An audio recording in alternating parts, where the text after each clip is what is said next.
Hello and welcome to FormFest 2024. My name is Elizabeth Bynum Sorrell. My pronouns are she, her, and I'm Senior Manager for Research and Engagement with the Digital Benefits Network at the Beck Center for Social Impact and Innovation at Georgetown University. You can learn more about our work in the chat at the link that will be shared there. And while you are in the chat, please feel free to say hello with your name and where you're joining us from today. We'll be using the Q&A function for your questions, which you can find on the right side of your screen. Please add them as you think of them, and I will be asking them aloud for our speakers and the recording during the Q&A portion at the end of this session. We will be diving right into today's session, Form Accessibility Improvements. Our speakers will be introducing themselves briefly, and you can also check out their full bios by clicking on their speaker profiles. And we encourage you to connect with them on LinkedIn as well. Each group of presenters will have about 25 minutes to present, leaving us with 10 minutes for your questions at the end of the session.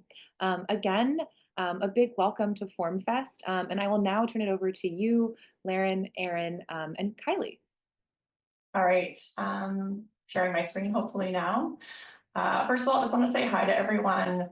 Thank you so much for being here today. My name is Laryn. My pronouns are she, her. I'm a service design lead, and I'm joined today by my lovely colleagues, Erin and Kylie. We're from the Ministry of Attorney General in the Government of British Columbia in Canada. Today, we're going to be talking to you about a project where we redesign paper forms. So these forms are related to family legal matters here in British Columbia. They address issues such as parenting arrangements, priority parenting matters, and they also include protection orders. While there is an online application you can use to complete these forms, paper forms are made available as some people prefer paper forms, and not everybody has consistent access to the internet. Additionally, some people can complete these forms in person at any number of the legal support service locations located throughout our province. We're going to talk to you today about the process of redesigning these forms and what that entailed. We'll talk to how we combine both policy and service design in our approach. We'll get into kind of the user-centered design methods we use to conduct research and inform design changes that we made. And we'll also speak to some of the design changes to the forms themselves. All right, I'm going to pass it off to my colleagues to introduce themselves. Thanks, Laryn.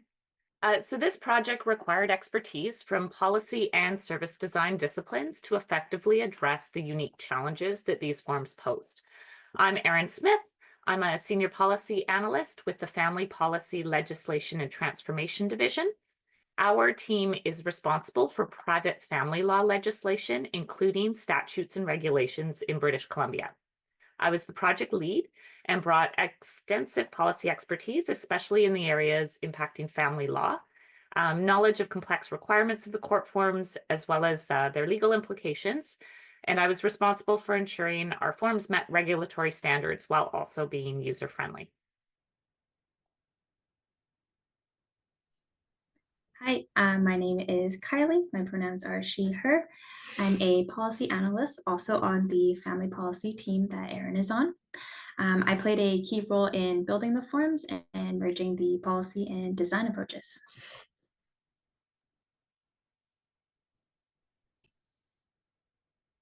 All right, just give you a bit of context of where we work and where we're coming from.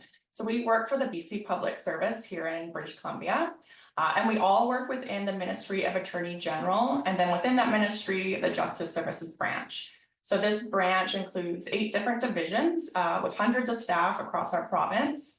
The aim of this branch is to improve users' access to justice and their experience with the justice system here in British Columbia. We do this by delivering and transforming justice services, for example, legal forms for family law matters. Some of the main objectives of our branch are to provide programs and services related to family justice, Indigenous justice, and access to justice. Before we get further into the presentation today, I'm going to pass back to Kylie, who's going to do a land acknowledgement. Thank you. So we are grateful to be joining you as settlers on the unceded ancestral and traditional lands of the Algonquin peoples, known today as the Songhees and Esquimalt nations, as well as the Musqueam, Tsleil-Waututh, and Squamish nations of the Coast Salish peoples.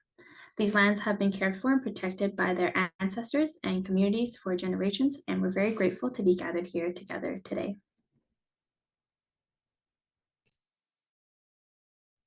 So a little overview of what we're going to be talking about today. We'll start with the project that is kind of at the cornerstone of this presentation. We'll give you a little bit of a backgrounder on it. And then we'll talk to you about why it matters, particularly in relation to kind of family law as well as access to justice. We'll talk to you about how we identified issues with the original forms. And then we'll speak to our approach and methods, kind of that combination of policy and service design, as well as going into some of the user-centered research methods we used. Lastly, we'll talk about kind of the outcomes from this project and the impact it's had. So we'll talk a bit about the successes, we'll talk about the challenges, the things we've learned, and we'll also touch on its impact for access to justice. So to kick us off here, in the summer of 2023, our team launched a project aimed at improving the usability of the Provincial Court Family Rules forms. So the Provincial Court here in BC has jurisdiction over provincial legislation for family law issues when people separate or are parenting apart. And this includes parental responsibilities, parenting time, child and spousal support, guardianship, and protection from family violence. The rules and forms to support court applications were actually reformed just 2 years earlier, transforming them to improve access to justice through centering around the self-represented litigant rather than lawyers and judges as the primary users of rules and forms. So the vision was that a form should allow a self-represented litigant to participate in the court system by getting their key information and stories to the court in a way that facilitates the court having what it needs to make decisions. So when shifting directions and introducing something new, it's really important to recognize that there are often areas where initial progress may require some concessions, as it's not always possible to push every boundary right from the start. So speaking to some of the change management aspects. So with a project the scale of the new court rules, content of the forms really became the focus rather than design. This project that was started last summer specifically looked at improving the usability of the forms and brought together policy analysts and service designers with a lot of support from legal counsel. So this initiative took a team and was a collaborative effort with several key partners, including court services and the provincial court. To ensure we fully understood the issues with usability of the existing forms, we engaged in conversations and surveyed a broad range of users. So that included members of the public, court staff and other frontline workers, as well as lawyers and judges. Through these explorations, we learned about the current user experience. We identified specific usability challenges that made the forms difficult for many people to navigate, and we began identifying targeted areas for improvements.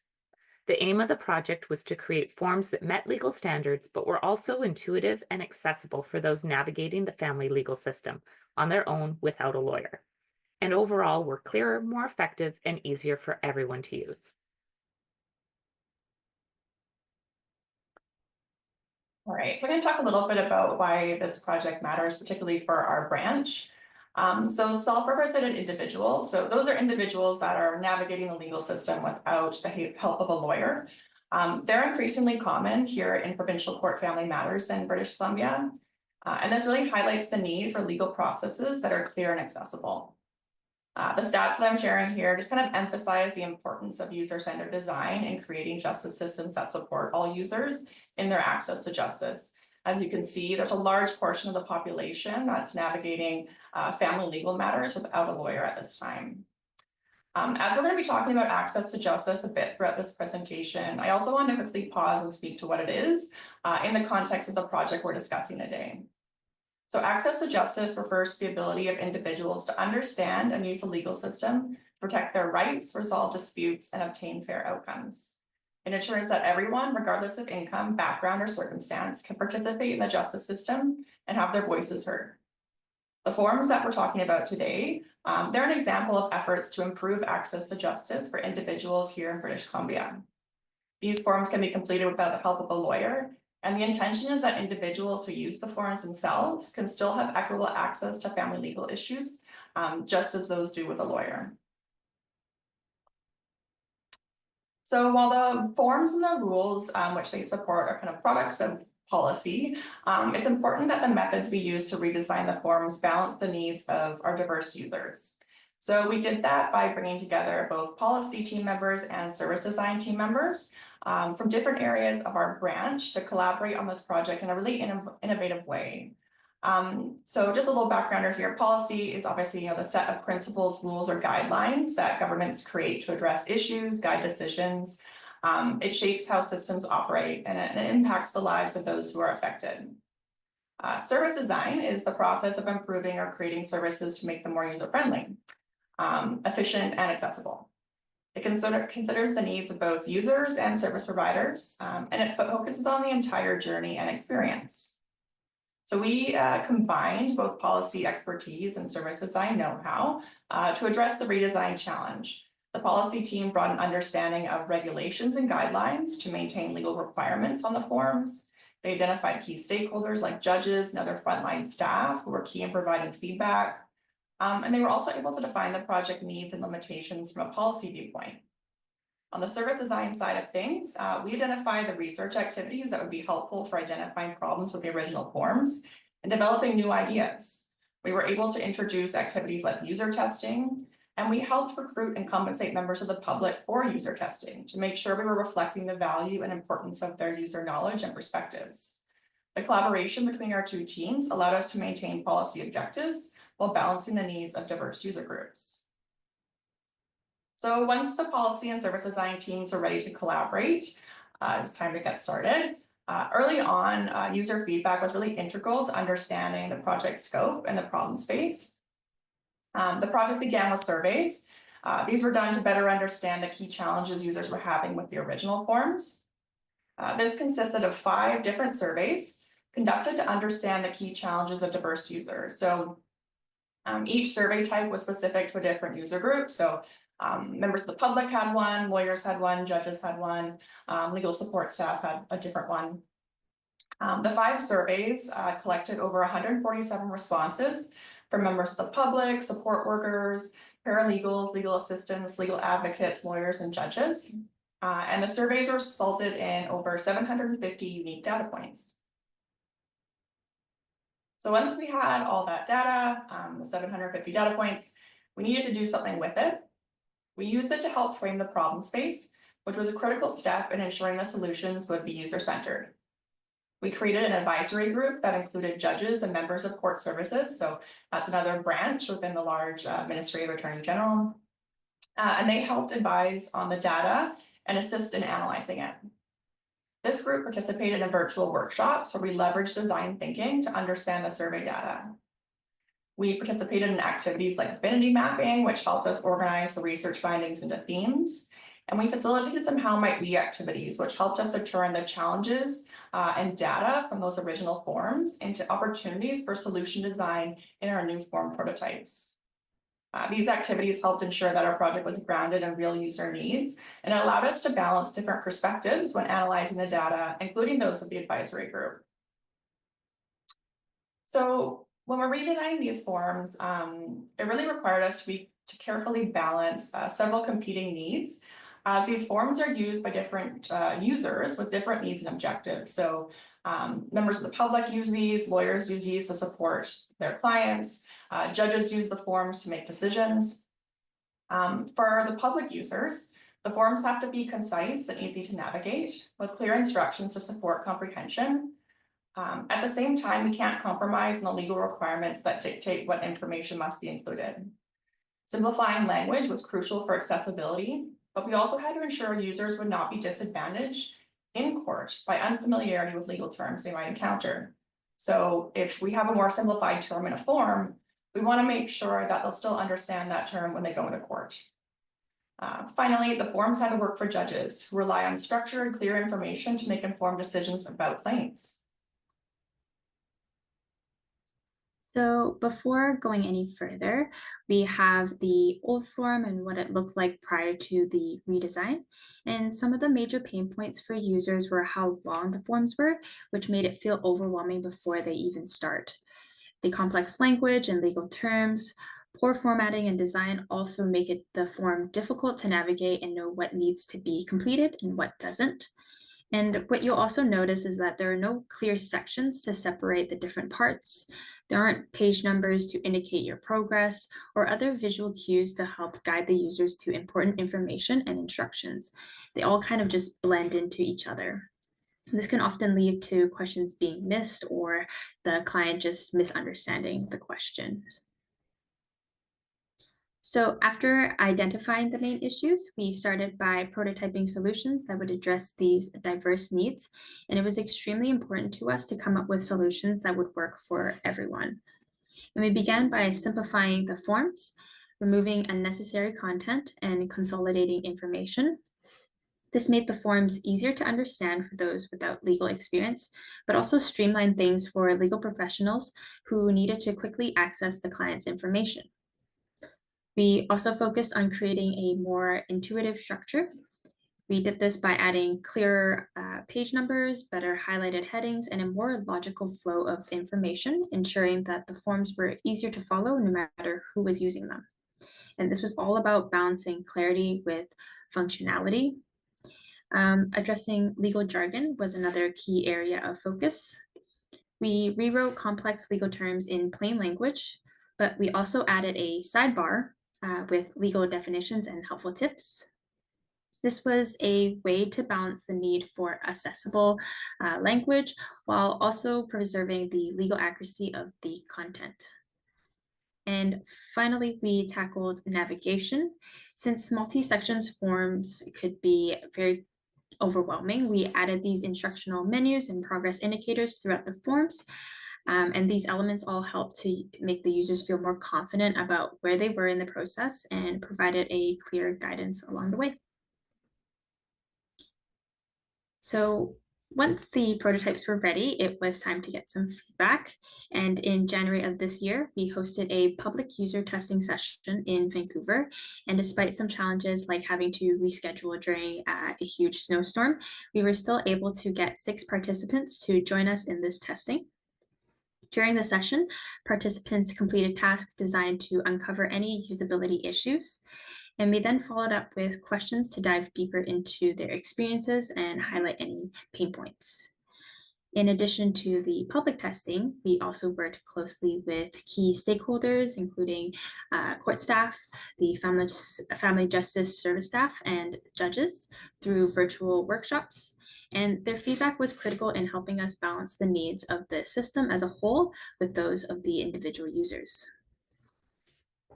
As we received feedback, we made iterative changes to the prototypes, carefully balancing the input from all the diverse groups. And this ensured that the solution was not only user-centered, but also worked effectively within the broader legal framework. For example, the self-represented litigants, the sidebar with the additional legal definitions and tips help make complex terms easier to understand. The updated visual design with its clear structure and simplified language made the forms feel less overwhelming. The court staff also pointed out that the sidebar helped them work more efficiently. And because the additional information was separated from the main sections, they were able to review the forms faster, answer fewer questions, and ultimately streamline their own processes. And these examples really showed us how important it was to balance the needs of all stakeholders in the design process. So again, here we have what it looks like before. And here we have the after. So here you can see the sidebar I was talking about, and you can also see we've used elements like different shading, boxes, bolding, italics, and font size, which are all strategically placed to highlight key information. This also helps to break up the content, making it easier for users to focus on what matters most. And because the form became more visually intuitive, even though we technically added a bit more information, the issues of length, comprehension, and navigations weren't really an issue anymore.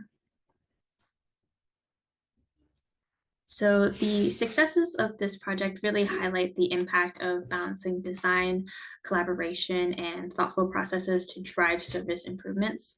One of our biggest success was the way we integrated user feedback into every step of the redesign.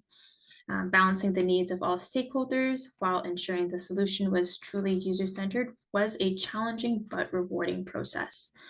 And this project also demonstrated how service design can help educate policy teams in real time, fostering continuous learning and growth. By combining policy expertise with service design insights, we found solutions that neither team could have created on their own. And most recently, our collaborative approach was recognized and awarded the Premier's Awards for Innovation and Excellence in the category of evidence-based design, which highlighted the power of teamwork. All right, with success, there is always challenges, and there was some with this project. The work required balancing different priorities, which was both time intensive and resource heavy. For example, testing constraints like choosing between virtual and in-person sessions, managing recruitment and rescheduling, these all added complexity to our processes. A significant challenge was allocating time for foundational, below the surface work, the work that we have to do but doesn't get seen. Things like recruiting participants, coordinating honorariums, preparing our virtual collaboration spaces, booking rooms, coordinating travel. Another key lesson was recognizing the diversity of user groups and meeting them where they're at.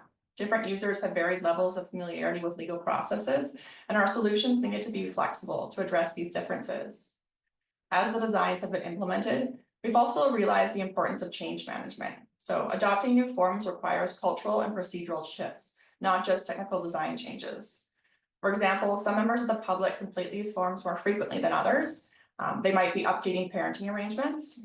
And for these users, the introduction of new forms adds a procedural change they might not have anticipated. Finally, we've learned the value of maintaining ongoing user engagement and feedback channels. So listening doesn't end with the initial testing. It's an iterative process to help ensure long-term success and adaptability. All right, before we end today's session, I wanted to quickly return to the issue of access to justice. As I mentioned at the beginning of this presentation, access to justice is a key objective for our Justice Services branch. Bringing together policy and service design was an innovative method to approach a project like this for our branch. It really allowed us to balance the expertise of policy with its understanding of the legal requirements, with the needs and perspectives of a really diverse user group. The use of user-centered design methods allowed us to understand different user groups and how the family legal rules and forms affect them in real and tangible ways.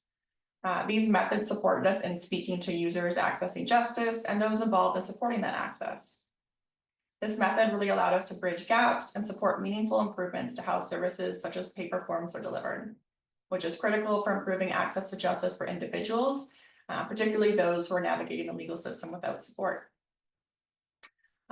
That is the end of our presentation today. We just want to say thank you so much for listening. We're excited to hear any questions you might have during the QA.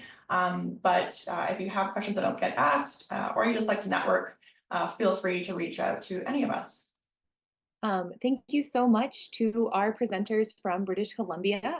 As a reminder, we will be taking your questions from the Q&A at the end of the session. And it looks like we already have a lot coming in, which is very exciting. But with that, I'd like to pass to Allison for our next presentation. Great, thank you so much. So hello, everyone. I hope that everyone can hear me. My name is Allison Hyam, and I am the Data and Forms Administrator for the Wisconsin Department of Public Instruction here in Madison, Wisconsin. I am first and foremost, a forms person. So I recently participated in an activity where I was asked to describe my job badly. And my answer was, I make red tape. And that kind of sums up what I think we do a lot of the time as forms designers and people who work in government. My philosophy, however, is to minimize the role of that red tape and the impact that that has on people who are accessing our services. And so in such can you hear me? Am I being heard? Okay, I got a notice on my computer that maybe I wasn't, so just wanted to double check. Thank you. So my philosophy is to try to not create red tape. So it's kind of a balance between those two things. This presentation is about trying to reduce those barriers to services that we have. And in doing so, I found myself running into situations where I was having to explain to my colleagues why we couldn't do what they wanted to do on a particular form.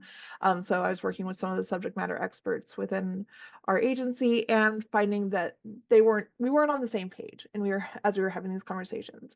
So this is a version of a presentation that I put together to work with our staff on so that they could have a better understanding of accessibility from the very base level on up. And part of my desire for doing that is not necessarily forms centered. So this presentation isn't a how-to on how to do forms accessibility. If that's why you thought you were coming today, I apologize. That's not what's going to happen. This is a chance for you to maybe borrow some ideas or use this as an opportunity to try to grow your organizations or maybe even your own personal understanding of accessibility and how you can use that to influence your design by putting accessibility first and not as an afterthought in your process.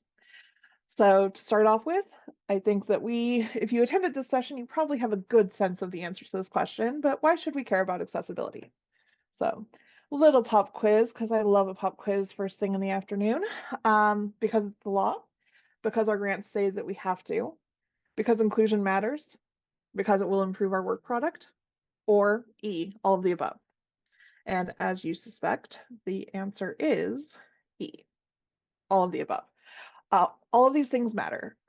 I have loved attending the sessions today and all the different laws that concern this, people from around the world. I've watched people from around the world present today. So I'm not going to try and get into what those laws are that influence this, but it does matter. Most places have laws that say that we should be accessible. A lot of our funding says we need to be accessible. I think most important to me personally is that inclusion does matter. And overall, if we put accessibility first, it will improve our overall design product. So accessibility is a really big term. It can mean so many different things. And sometimes as you're having these conversations, you'll discover that that you're talking about completely different things. Maybe you're talking about accessibility in terms of traversable or being able to navigate using a wheelchair. Maybe you're talking about keyboard only navigation, being able to use a screen reader, things that are available in Braille, having American Sign Language interpretation available. All of these different things come into accessibility, but the main focus of this presentation is to talk about a document or presentation whose information, contents, and meaning can be equally accessed by all individuals, regardless of the presence of organic or functional disability. So that's the definition I'm using for today for this presentation. Working at the Wisconsin Department of Public Instruction, I have the honor and privilege of working with educators. And this cartoon is a example that is often used in universal design for learning spaces. It's a cartoon that depicts a person in a wheelchair user, who is asking the question, could you please shovel the ramp? And there's a person standing on the stairs who is shoveling snow and says, all of these other kids are waiting to use the stairs. When I get through shoveling them off, then I will clear the ramp for you. And the wheelchair user replies back, but if you shovel the ramp, we can all get in. And at the bottom is a caption that says, clearing a path for people with special needs clears a path for everyone. So this cartoon is inspired by a public school student who has disabilities, and it's an old cartoon, goes all the way back to 2002, but I think that it really demonstrates the importance of accessibility first. So if we made the ramp accessible, then everyone could get in using that same ramp. But by clearing the stairs first, then the people who need the ramp aren't able to use it. So an example of this, kind of pushing this back over into forms world or into document world, is if we make a form that is screen reader accessible, we actually by default increase accessibility for users that use a keyboard to navigate, and we will improve the overall readability. Generally speaking, of course, there are exceptions, but generally speaking, if you make something that is screen reader accessible, you have increased mobility access. So it's really important, not just for the thing that you think it's important for, if that makes sense. So to kind of expand on this a little bit more, when we think about plain language, who is plain language for? Perhaps it's people who are encountering encountering an unknown topic or something new, people with low reading literacy, English language learners, neurodivergent folks, interpreters and translators who might be using our work. A number of different folks are impacted by plain language. And most of all, plain language actually benefits staff, who ultimately will have fewer questions to answer about what's meant by a document or website. So again, we use plain language and we think about it in terms of all these other things. We think about it in terms of, low English proficiency. And the reality is, yes, they will definitely benefit from it, and so will all of these other folks. It's not just for our target demographic that we're thinking of when we're doing the work to make something in plain language. So the next question is, where is accessibility needed? And I have seen so many great conversations about this today. I attended a session earlier that was called "The Best Form is No Form." And I think it relates really closely to this quote here, which is, not everything needs to be accessible. Some things just shouldn't exist. But if it does exist, it should be accessible. One of my favorite creators, Hayden Pickering, that's a quote from him. And it is pointing out that, do you actually need this form? Does this form actually need to be a PDF? Does it have to be done in these ways? Can we rethink this? And if you're going to do it that way, it needs to be made accessible. So this can also be summed up by a bumper sticker that is on one of my colleagues' work laptops, which says, if it's not accessible, then it's not acceptable. I think that really sums it up much more succinctly. That said, I am a one-person department who manages all the forms for my agency, and that's a really daunting task because our forms are not all accessible. I will admit that in public, not all of our forms are accessible. They should be, but they're not. I don't want to let that daunting task get in the way of doing better. And so my third quote for this slide is from one of my former boss's favorite sayings: don't let perfection get in the way of progress. Make incremental change, do what you can. I won't be able to make all of our forms accessible tomorrow, but I can make the form that I'm working on tomorrow accessible. And so working through things step by step. Don't let perfection get in the way of progress. As a part of that, you might want to ask yourself, when should I start to think about accessibility? So often, the form that I'm working on tomorrow, which I know will not be accessible and needs to be made accessible, I will be retrofitting accessibility onto that form to make it work. I'm not going to be able to redesign that form tomorrow. That's just not realistic. I have some new ideas on how I can approach that thanks to all of the wonderful presentations I've attended today, including the folks who presented just before me. I have some great ideas that I can take with me to try to improve. But the reality is I'm probably not going to get that done, given that this form is due by Friday. So it's important that we start to think about these things early on instead of just going back and doing remediation of forms that are not accessible. So you want to build in time to review all of this while you're planning the project out from the very beginning, not as an afterthought. You should use accessibility checkers that are present in Word and Adobe, but don't just rely on those. Don't rely on internal checkers. There's a great product out there called PAC 2024. It's PDF accessibility checker, PAC 2024, does a great job of doing an accessibility check on your documents. I was actually working with a developer the other day and they were like, well, it's accessible. It passed the Adobe checker. And I went to see it and it wasn't accessible. There just were no tags at all in the PDF. So it passed the checker because none of the tags were bad. So again, just because something is compliant and meets that checklist that maybe you were hoping to get today, that doesn't mean that it's necessarily accessible. Just because something is accessible doesn't necessarily mean that it's user-friendly. And doing good design is always better than remediating something that's broken. So those are kind of the things that you should be keeping in mind as you're thinking about accessibility. So now that I am, running close on time, let's start with an agenda now that we're halfway through. This is an agenda that I created for one of the trainings that I was presenting, and you can see there are a number of accessibility issues on this form or on this document. Starting off, we have alt text that's blank. So we have a couple of different options for what good alt text might be. You might want to mark this as decorative. You might want to say, this is a fall forest scene with trees and flowers, or the feeling that we're trying to evoke, which is fall vibes. So out of these, oftentimes when I give this presentation, I'll get feedback that we should just mark it as decorative. It doesn't serve any real purpose in being there. It just exists. I would actually disagree with that and say that we should describe what it is. Oftentimes when we're talking about accessibility, we start talking about things in terms of thinking in really black and white terms, people who are blind and people who are using their vision. But the reality is, in there's a whole spectrum of folks who might have limited vision, and they know that something is there, but they can't tell exactly what it is. So by giving them a better description, like fall forest scene with trees and flowers, gives them an idea of what is there without just saying, oh, this is decorative, don't worry about it. So it adds that element of inclusion into their experience. But again, kind of going back to does this need to exist at all? Do we actually need to have an image there? Or maybe we could just add in our agency's logo and make it look a little bit more official, a little bit more professional, and have in the alt text with DPI logo. Another accessibility issue that you might find on here is the welcome at the top. The contrast ratio here is not great.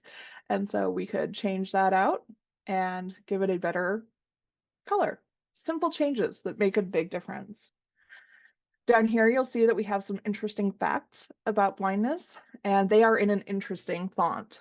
So we might want to choose a font that is easier to read, helps both people who might be having some vision challenges, as well as helping folks who might be neurodivergent. A sans serif font is preferred.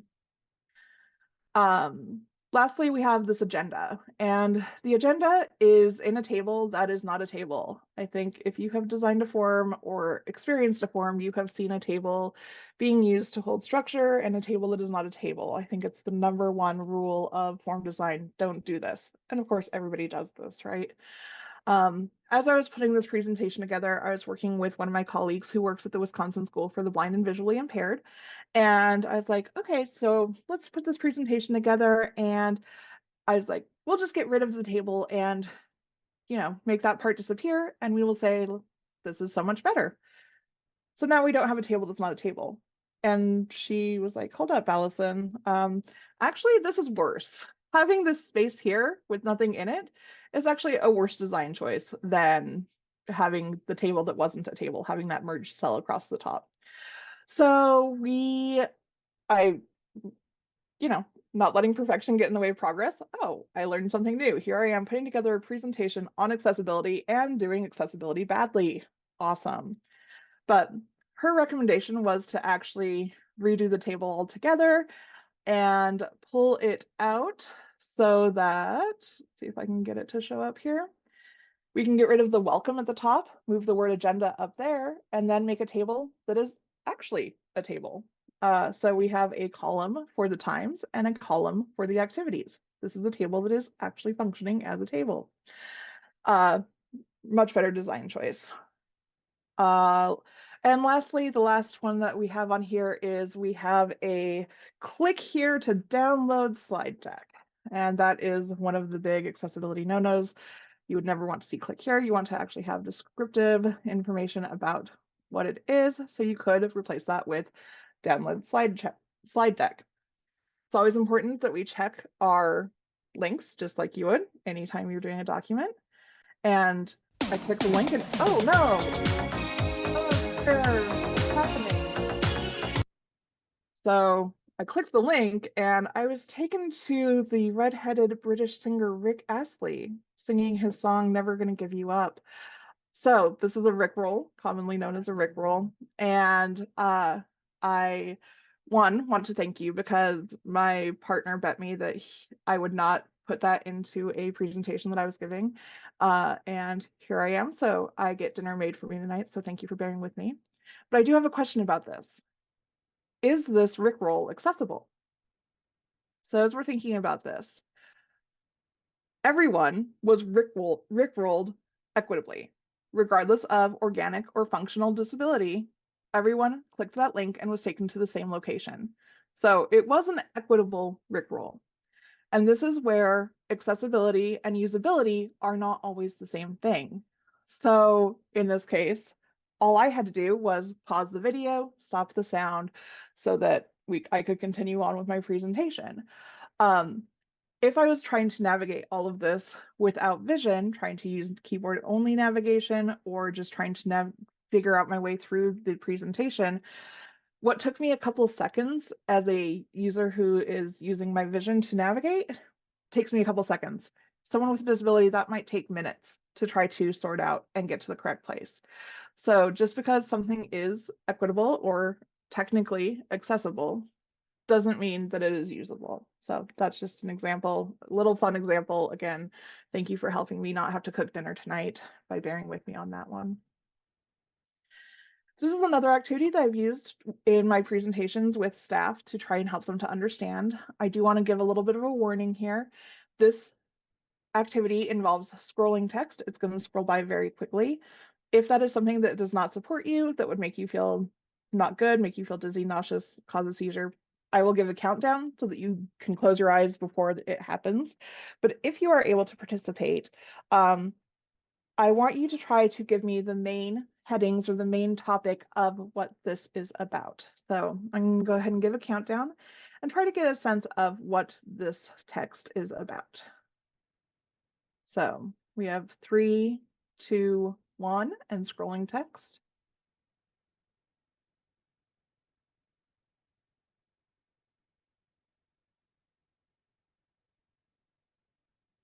All right, so if you are very eagle-eyed and able to read very quickly, you might have noticed that that was about headings.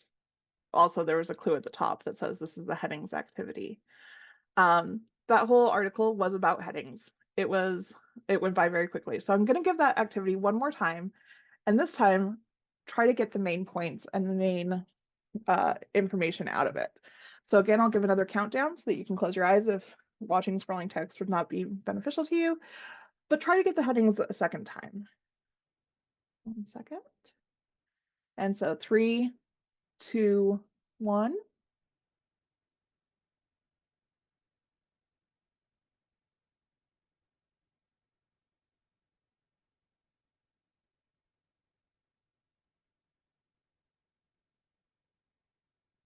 And so hopefully you were able to see and get a better sense of what those headings were as they scrolled by.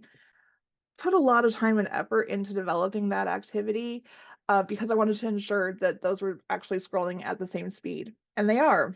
So it feels like the second one's going a lot slower, but hopefully you were able to catch that the title of the article was Headings Are Essential. Should never forget the importance of headings. So you can see this, we have a heading level 2.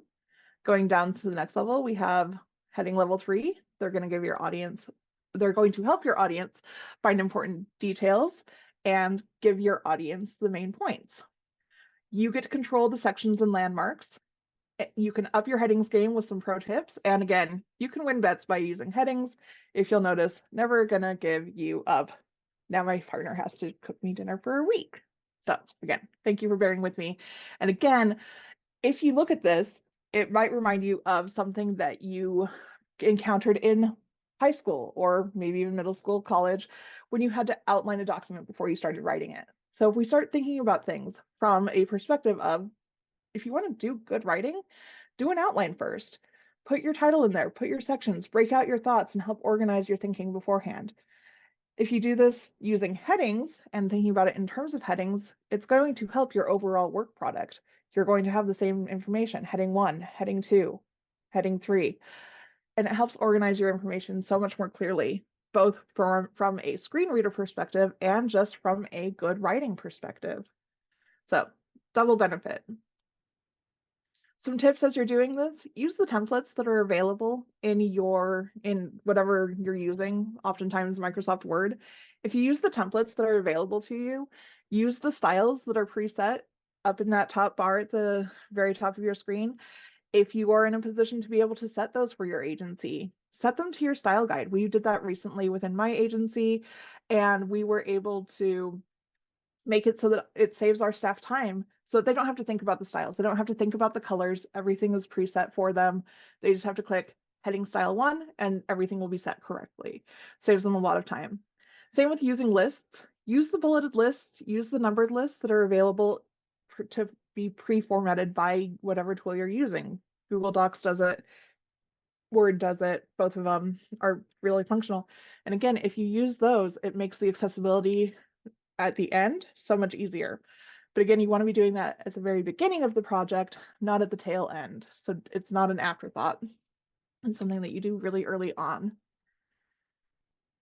So I know I said there wouldn't be a checklist, but I did include a checklist because how can you talk about accessibility without one? Just some things to think about. Structure content with headings, lists, and table headers. Write meaningful links that work out of context, not click here to learn more. Write alternative text that describes what each image means in context. Use text, avoid images of text. Use high contrast colors and check colors contrast with eyedropper tools. WCAG has a really great one. So simple, you don't need any special software. You can just go to WCAG and use their eyedropper tool.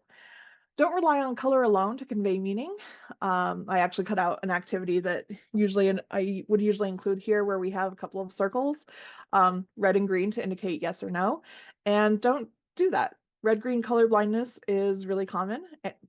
All you have to do is add a check mark inside of that red circle, or a green check mark inside of the green circle, a red X. You've now conveyed that information in 2 separate ways, and it's easier for anyone who's colorblind to understand. Provide captions and transcripts for video and audio, and make sure to tag language switches. So again, all of this is stuff that's available on WCAG's website. None of this, I'm not breaking any new ground here, but these are just things to keep in mind as you're designing from the very beginning rather than thinking about things from the end. So again, thank you so much for listening to everything that I had to say today. I know I cruised through a lot of information really quickly, and if you have any questions, I'm happy to answer them in a Q&A.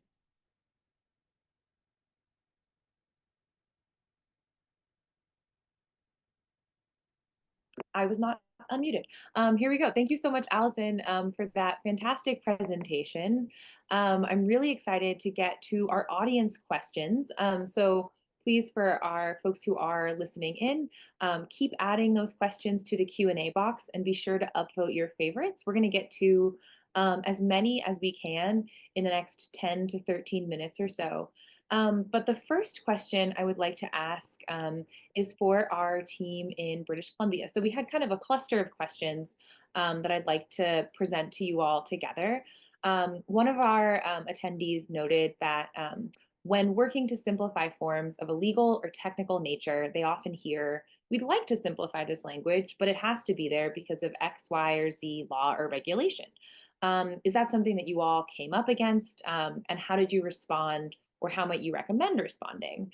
And then I think kind of related to that, some folks were also interested in how you were thinking about accessibility for the legal terminology that you were presenting in those sidebars on the form example that you showed. So we'd love to put those kind of 2 questions to you all to start, and then we'll go from there. Thanks so much, Elizabeth. I'm going to start this off and kind of look to Kylie and Laryn to add in as well. So definitely challenging working with legal forms and legal languaging. And though there have been huge strides made to try and make things like the court rules more accessible in terms of just the use of plain language, there are still legal concepts that are really important not to change because they have really significant meaning. So for us, a lot of it was just about finding that balance. And that's really what we were talking about today, was balancing needs. So there are times where we needed to retain the legal concept and the legal language as it was, and then provide sort of the plain language explanation, which is where some of those sidebar content and some of the other supports come in. So it really was about recognizing when and how sometimes making something plain language actually changed the meaning to the point that it was actually no longer meaningful or representative of that terminology. And so for us, that was where, when we were talking about the paper forms, we've got the sidebar content. We do, for all of these forms, also have them in PDF, so the fillable PDF format, which we understand is still not super accessible in its own right. And there's also a web-based application, so similar to tax filing software, that is available for these forms as well. And that is a little bit more accessible for some people in terms of hover over definitions or the ability to click and link or have questions that pop up or that you can open up as you get to those questions so you don't have to see all the content. So there's quite a few different ways of interacting. And for us, the specific project that we were doing was around making those paper forms more usable for people who were choosing to use paper forms. And to provide that balance. So hopefully that answers it. And maybe I'll look to Kylie and Laryn to add, and you might want to come back to me. Yeah, I think that pretty much covers in. Our project was really revolving around the paper forms itself and not so much the digital version. We do have the digital version and it's much more accessible, obviously still with its flaws, but again, we're trying to target those who just are wanting to stick with paper, and making that more accessible, and by providing more options to them. Yeah. Awesome. Thank you all so much. So my next question is for you, Allison. How would you advise that agencies work to address accessibility from a policy standpoint? So should they be thinking about going beyond federal accessibility requirements? What might that look like? I mean, of course, they should be thinking about going beyond. And the reality is, I think the key part, for me at least, has been getting buy-in from all levels. It has to be from the folks who are working with the field. My agency is a little bit different. We work mostly with LEA, so we don't work directly with the public as often. But getting buy-in from our subject matter experts all the way through to upper management, cabinet level people, CIO, and getting them to invest time and money into it. So yes, we should be going above and beyond what those federal requirements are, and just getting there is a struggle in and of itself. So get there and don't let perfection get in the way of progress. Thanks, Allison. Kind of riffing on that a little bit, another question that we had in the chat for our colleagues from British Columbia is continuing to think about sort of stakeholder buy-in. And I'm also really interested in this question because I noticed that you all are an interdisciplinary team. So did you all have kind of a dedicated change management professional on your team? How did you think about kind of approaching that? Let me take off my policy analyst hat and put on the change management. We were it. We were the team. So we did all those things. So project management, we, were liaising with everyone. That said, I mean, the change management aspect was huge. So we were also the comms team and everything else. So it was working with all of those different groups that we know have interactions with the forms to ensure we were bringing them along. So that was part of it. So doing that research with them, bringing them along with some of the validation and testing, and then also continuing to communicate and work with them as we were preparing for implementation. So that was a huge aspect of the change management. Do I think it was done flawlessly? Absolutely not. Our reach is only what it is. People choose to engage with government messaging as they choose to. But we use our relationships with other organizations as well to help make that reach bigger, and to do what we can with our existing resources to extend that. So yeah, but it's us. Thanks so much. Allison, I've got a couple of questions that are kind of linked that I'd like to ask you. We had someone in the Q&A asking about the right balance of detail for making alt text accessible. So how much information to include. And then related to that, another person was wondering if you've used any AI tools to write alt text or to translate to plain language. And if you have, would you recommend or not? Kind of what are your thoughts on that? Those are both really great questions. I think one of the problems about thinking about accessibility in terms of a checklist is we think that there's a right way and a wrong way to do it. And the reality is folks here are actually designers still too. At the base of all this, there is preference that comes into all of this. So everyone's going to design a little differently when it comes to how much information to provide in there. You know, I don't remember mentioning like if there were trees or what types of flowers, what types of trees. I wouldn't go into that much. Imagine yourself listening to it as you're trying to make it through this document. What is essential and what is not? What is actually helpful, what is not helpful. Getting into too much detail, you're going to detract from the actual message. I want folks to know that there was an image there and that the image was put there intentionally to try and create a moment, you know, trying to create fall vibes, but I'm not just going to say fall vibes because that could mean any number of things. So I want to give a little bit more detail than that. I actually, for me personally, in my designing experience, I recently went through a situation where I lost most of my vision in one of my eyes temporarily. So it was a really interesting thing to go through as I was on this accessibility journey, trying to learn as much as I could about accessibility. But it really changed the way I was viewing things. And the other really fun part of it was I could actually see out of my my left eye, but I couldn't see out of my right eye. I had a very large spot in the middle of my right eye, a partially detached retina. So I would like close my eye and see like, oh, okay, this is what it would look like to somebody who has this amount of vision loss. Oh, this is what it looks like to a sighted user. And so kind of comparing that. So doing different things to try and experience it for yourself without necessarily trying to like cosplay a disability, because that's also not all that effective. But just knowing that it's not all black and white, it's not all one or the other. There is this big pile in the middle that is the majority. So then to the question of AI, it's gotten so much better in just the last 6 months, right? It's way more descriptive and really great. I would always double check it though.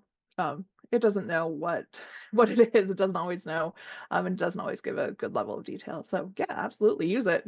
Anything you can to get through all the work that we have, but double check it. Thanks, Allison. Knowing we just have a few minutes left, I'd like to ask each of you kind of one more very short question. So for our colleagues in British Columbia, one of our attendees was noting what a fantastic job they feel like you did with this project, and wanted to give you an opportunity to talk about what you would do if you had more time or resources to dedicate to that kind of work, things you wanted to do that you didn't have a chance to do. I'm happy to take that one. I think for us, like timelines, there's a lot of deadlines that we have to meet that are kind of out of our control. And so we would have loved to have a couple more prototyping sessions with members of the public to kind of work on those prototypes. So I think for us, kind of extending that kind of timeline would have been great. And having kind of the budget maybe expanded a bit too. Like when it came to things like recruitment, we were doing a lot of just kind of cold emailing, posting on Facebook channels. So it was kind of, you know, we did what we had to do, but would always welcome more budget and a little bit of a longer timeline. Awesome, thanks. And then Allison, for you, I know you mentioned being kind of a one-person department or team. I think it might be helpful for our audience to hear about how you think about prioritization and how you think others might think about prioritization when it comes to addressing accessibility if you're working on a solo or very small team. So yeah, I think that my answer would be is I would have more people to help with the editing process, to help with the all the research. I'm so impressed by what I've heard other people are doing. It's amazing. And if I had more folks and more time, that's what I would do. In terms of prioritizing what I'm working on, I will be honest, the first time I did form accessibility, it was a 3-page form. It took me 24 hours, like literally 24 hours of work time, 3 full days where I was doing nothing but trying to make that form accessible. I didn't know anything. I now can do a 3-page form in, you know, maybe an hour, and that's being generous. It wouldn't necessarily take that much time, and this is in PDF accessibility. So I would say practice, practice, practice. Do as much as you can to get better, and give yourself those tools to streamline, make things go as quickly as you can. Use AI where you can. Let Adobe tag it for itself. That's absolutely fine. Use that and double check it. double check it always. So I don't trust it. Thank you, thank you for that answer. And I'd like to say thank you, all of you, for your great responses to our wonderful questions from the audience. I'd like to give all of our speakers another virtual round of applause. And thank you all for sharing your work with us. This has been a great session. I've learned a lot and really appreciate all the engagement we've had from our audience. We next have instant networking until 3:45 p.m. Eastern. Followed by our closing keynotes on the main stage. So with that, we're going to be ending this live stream, but want to thank you all once again for joining us and just send another big thank you to our 4 speakers.